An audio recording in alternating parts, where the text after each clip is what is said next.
নমস্কার, শুভ সকাল। আজকে ব্লগটা ঠাকুরঘর থেকে শুরু করলাম। তোমরা প্রথম থেকে শেষ পর্যন্ত দেখতে থাকো, আশা করি তোমাদের ভালো লাগবে। আমার তো এইমাত্র নারায়ণের পুজো হয়ে গেল, মানে পুরোহিত মশাই পুজো করে চলে গেলেন। এই যে নারায়ণ আবার ওপরে এই যে মশারির ভেতরে বসে আছেন, আবার কাল পুজো হবে। এই যে দেখো, সকালে ফুল দিয়ে দিয়েছি ঠাকুরকে।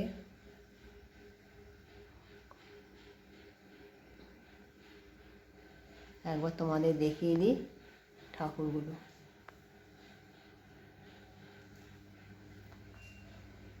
এই যে পুজো হয়ে গেছে, এবার আমি ঠাকুর ঘরটা পরিষ্কার করে নেবো।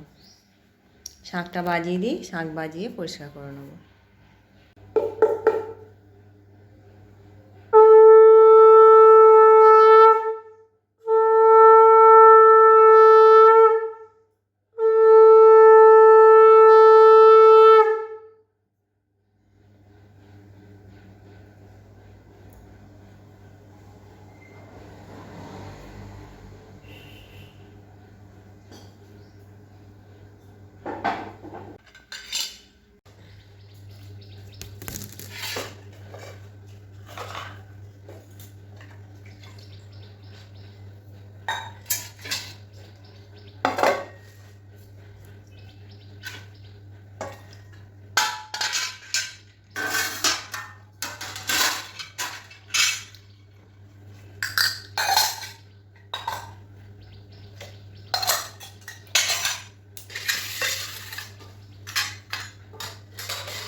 চান করে কাপড়গুলো কেচেছিলাম, এবার শুকোতে দেওয়া হয়নি।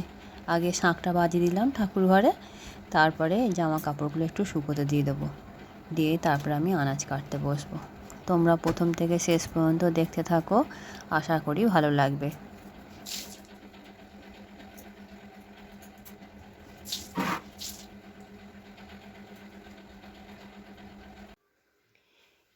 ফ্রিজে দেখি কি আনাজ আছে, সবজি আছে, বার করে রান্নাটা এবার বসিয়ে দিই।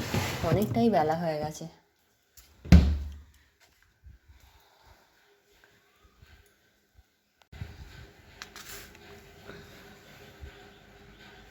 ডাঁটা উচ্ছে আছে, পটল আছে, সবই আছে। এই যাই হোক কিছু করে নিই, তাড়াতাড়ি করে কেটে বসিয়ে দিই রান্না। রান্না করতে চলে এসেছি। এখানে মশলাটা কষা হচ্ছে, আলু পটলের তরকারি। আর এখানে হয়েছে বেগুন ভাজা, ডাঁটা উচ্ছে, আলু দিয়ে চচ্চড়ি। মশলা দিয়ে বেশ ভালো রকমই তেল ছেড়ে দিয়েছে। এবার এই একটু ভাপ তুলে নিয়েছি, আলুটা প্রেসার কুকারে একটা সিটি দিয়ে নিয়েছি। আলুটা দিয়ে দেবো মশলার মধ্যে।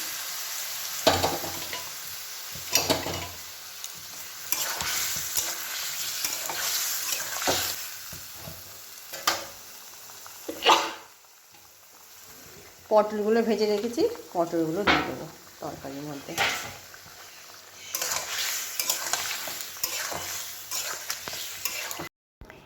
খেয়ে দিয়ে একবার বাইরে এলাম, তোমাদের এই জামরুল গাছে কত ফুল এসছে দেখানোর জন্য। অনেকবারই হয় জামরুল এই গাছটায় ফলে, আর এত জামরুল হয় না, কিন্তু এখনই এসছে। আবার এখনও দুবার জামরুল হবে গাছটায়। তারপরে গেলাম একবার আমগুলো দেখিয়ে নিলাম। গান হচ্ছে, সামনে অন্নপূর্ণা পুজো কালকে, তাই সেই জন্য আমাকে সাউন্ডটা অফ করতে হয়েছে। দেখো কত বড় বড় আমগুলো হয়ে গেছে গাছে। রাস্তার গায়ে বাইরে গাছ তো, যে যখন পারবে পেরে নেবে। এই আমগুলো একটাও পাবো না, এই বাঁশে করে তুলে দেওয়া হয়েছে আমগুলোকে। চলে এলাম বাড়িতে, সবই দেখালাম, গাছের আম আর জামরুলের ফুল। তা তোমাদের যদি আমার এই ভিডিও ভালো লেগে থাকে আমার চ্যানেলটি সাবস্ক্রাইব করবে, লাইক করবে, কমেন্ট করবে। দেখা হচ্ছে পরের একটি ভিডিওয়ে। আজকের মতন টাটা সবাইকে।